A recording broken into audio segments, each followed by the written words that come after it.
मुक्ति धाम से भी ज्यादा श्रेष्ठ है जीवन मुक्ति। जो दूसरे धर्म की आत्माएं होती है वो फिर सिर्फ बाप से ज्यादा समय का मुक्ति धाम का वर्षा लेती है।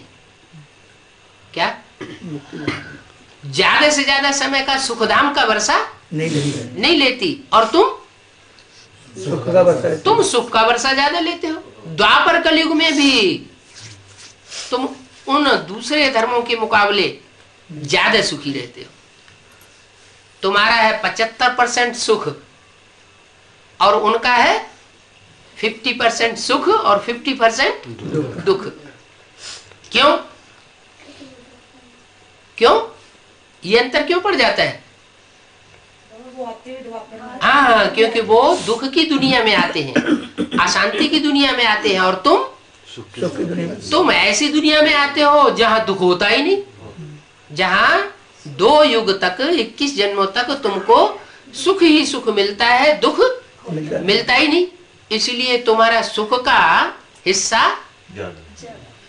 25% उनके मुकाबले जास्ती बढ़ जाता है, 1.5 गुना।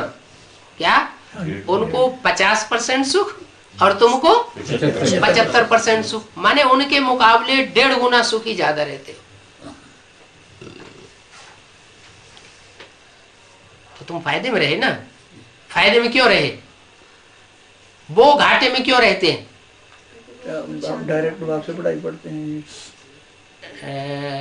हम डायरेक्ट बाप से पढ़ाई पढ़ते हैं, और वो तो दूसरे अपने अपने धर्म है, वो अपने अपने धर्म पिता से पढ़ते हैं। और अपने अपने धर्म पिता से पढ़ते हैं, माना वो एक जन्म का जीवन मुक्ति का वर्षा नहीं लेते हैं। फिर कैसे लेते? जब पढ़ाई नहीं पढ़ते तो लेते कैसे? वो अंतिम जब उनके धर्म पिता कहेंगे कि राइट है, फिर तब मानेंगे। ग्रेट ग्रैंडफादर को जान लेंगे। हाँ, वो जान तो लेते हैं, लेकिन सिर्फ सलामी भर के चले जाते हैं, साकार को फिर भी नहीं मानते। और तुम साकार को भी मानते हो और निराकार को भी मानते हो। तुम आत्मा को भी और शरीर को भी कॉम्बिनेशन कर देते हो। अगर आत्मा शरीर से अलग रहे तो जैसे जड़वत हो जाती है, थोड़ा जड़वत, न सुख भोगेगा न दुख भोगेगा। जड़वत आत्मा सुख या दुख नहीं भोगती। तो वो जिस स्वरूप को भगवान का रूप मानते हैं, गॉड फादर मानते हैं, वो निराकार को मानते हैं। और तुम निराकार और साकार के मेल को गॉड फादर मानते हो। वो अंत समय में थोड़े समय के लिए उनकी बुद्धि में बैठेगा कि यही सर्वे सर्वा है, यही सर्वशक्तिमान है, जो साकार रूप में सृष्टि को परिवर्तन कर रहा है।